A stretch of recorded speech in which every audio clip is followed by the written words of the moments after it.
Wanneer laas het jy na 'n ou familiefoto gekyk?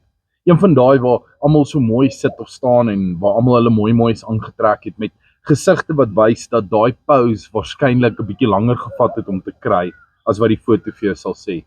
Maar tog as jy na daardie foto kyk, sien jy meer as net die gesigte. Jy sien die stories, die bande en 'n deel van jou eie identiteit.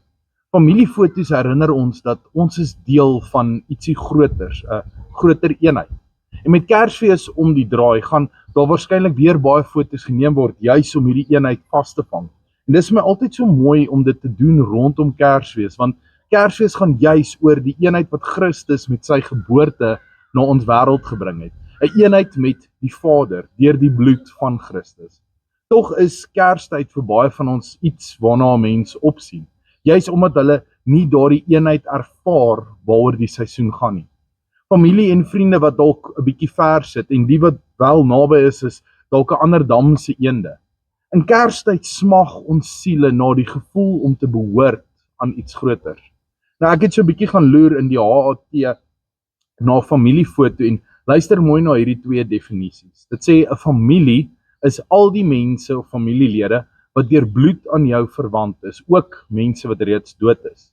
En 'n foto is 'n negatiewe afbeelding wat met behulp van 'n kamera op 'n fotografiese plaat aangebring word en ontstaan deur ligstrale wat van die voorwerp af deur die lens van die kamera val en chemies inwerk op die liggevoelige emulasielaag waarmee die plaatfilm bedek is. Nou dit is 'n mondvol, maar as bloed volgens die HAT die bepalende faktor is om te bepaal wie is wel familie, kan ons as gelowiges mos nie anders as om ook te dink aan hoe elkeen van ons almal deur die bloed van Christus ook direk aan mekaar verwant is. God se ligstrale deur die lens van Jesus maak dat ons deel van sy familiefoto kan wees. En die wete dat ons deel is van God se familiefoto veroorsaak ook 'n chemiese reaksie op ons negatiewe afbeelding oor onsself en ook hoe ons die wêreld aanskou. Om te besef dat jy pas ergens op hierdie enorme familiefoto saam met 'n Paulus en 'n Johannes, Jesus se ma, koning Dawid, die wyse Salomo, Samson, Abraham, Isak, Jakob en selfs daai ou wat langs Jesus aan die kruis gehang het, is veronderstel om ons 'n ongelooflike sin van identiteit en verbondenheid te gee.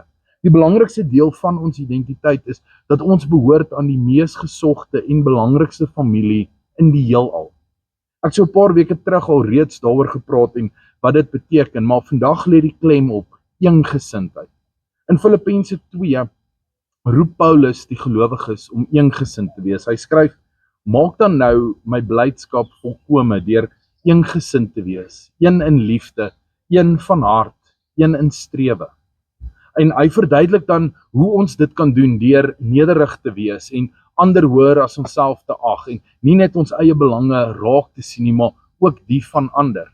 En is dit nie presies wat Jesus Christus gedoen het toe hy aarde toe gekom het nie? Hy het sy goddelike status neergelê en 'n mens geword, 'n baba in 'n krib om ons te kom dien en te red. Deur deel van die familie te wees, vra dan van ons om vir mekaar ook om te gee en na ander toe uit te reik. Deur te gee en mekaar te ondersteun, leef ons eengesindheid uit. Nie net as lidmate van 'n gemeente nie, maar as kinders van God wat sy liefde aan ons bewys het. En deur liefde aan mekaar te bewys, wys ons is sy kinders. In God se familie bring elke liewe een van ons iets spesiaals na die tafel toe. Ons gawes, talente, ons persoonlikhede, al is dit verskillend, dit is alles nodig om die liggaam van Christus sterk en funksionerend te hou.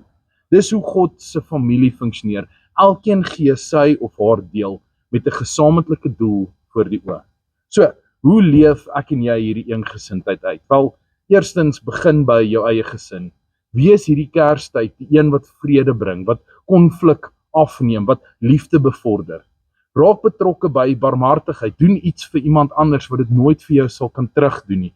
Raak betrokke by ietsie groters, gee van jou tyd of jou middele en wys ander dat hulle ook deel van God se familie is.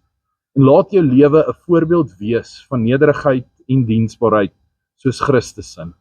Kerstyd herinner ons dat ons is deel van 'n baie groter familie en ons word ook uitgenooi om ander deel van die familie te maak. So kom ons wees in hierdie tyd wat oploop na Kersfees eengesind.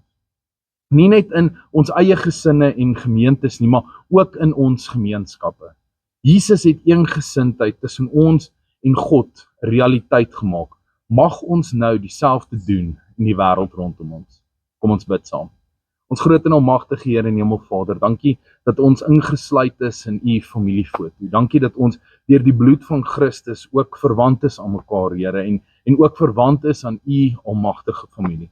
Vader, gee dat ons kindskap so sal uitleef, Here, dat ons hierdie geskenk so sal uitleef, dat ons lig sal straal daar buite, Vader, en dat ons ook so die wêreld sal herinner, dat hierdie is 'n geskenk wat U vrylik aan elkeen van ons beskikbaar gestel het.